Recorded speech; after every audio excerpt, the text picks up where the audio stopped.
the U.S. population. Today what I want to do is talk about the U.S. population. And specifically today, we're going to be looking at the population back in the 1980s.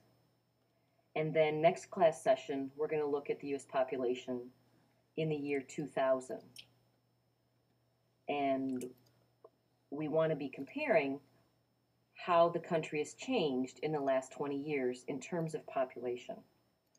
So first of all, back in the 1980s. According to the 1980 government census, the U.S. population was 241 million people. Now, a population of that figure, 241 million, made the United States the fourth most populous country in the world.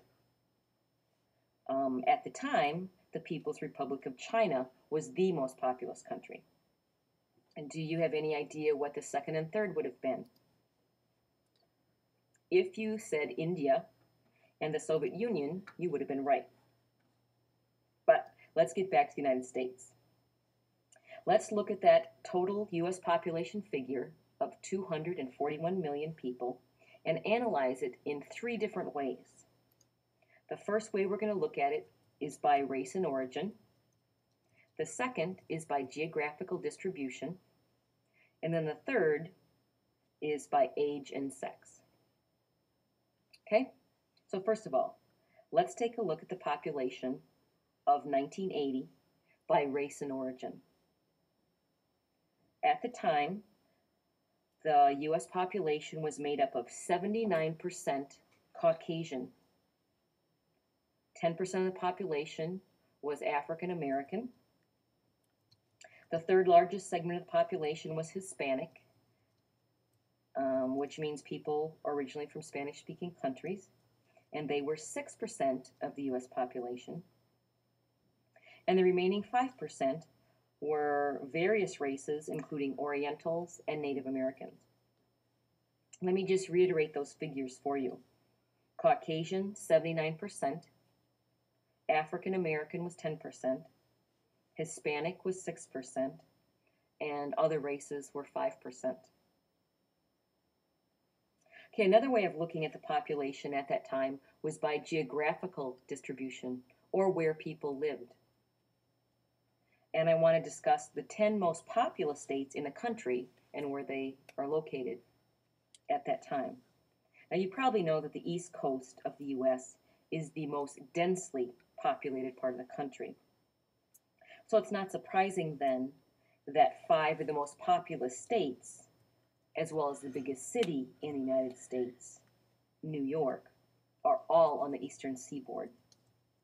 Now, the 5 eastern states that were the most populous at the 1980 census were New York, Pennsylvania, Florida, New Jersey, and North Carolina. Now, the most populous state in the country is California, which is located in the west. Now, that seems odd given that the east is the most populated part of the country. But much of the west is much less densely populated. It just happens that California is quite populated. Let's see, Texas was the third most populous state in the country at the time. And as you know, that's in the south central part of the U.S. And then the last 3 states on the list of the most populous states of the country at the time were Illinois, Ohio, and Michigan, which are located in the Midwest. Now, before I finish, I want to talk about the U.S. population in terms of age and sex. According to the 1980 census, there were more women than men in the U.S. population. You think that's changed? I don't think so. Looking at all ages and races, there were approximately 95 men for each 100 women. Now, in terms of the total population figure at the time, that meant that there were 12 million more women than men living in this country. Now, if you consider that more males than females are born every year, you may be hard-pressed to explain the difference, why there are more women than men.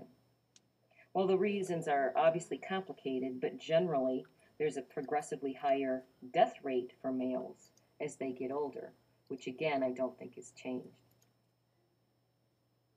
Okay, the last point that I want to cover today regarding the US population in the 1980s is the distribution in terms of age.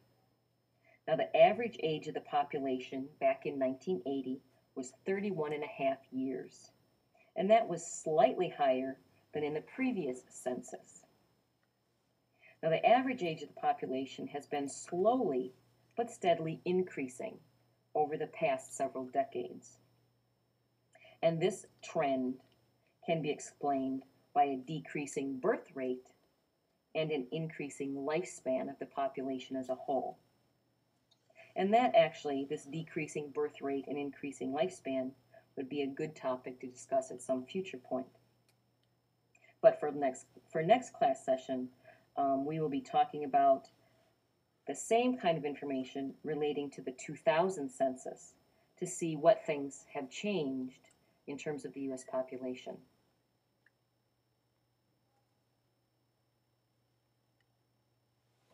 It's always important at the beginning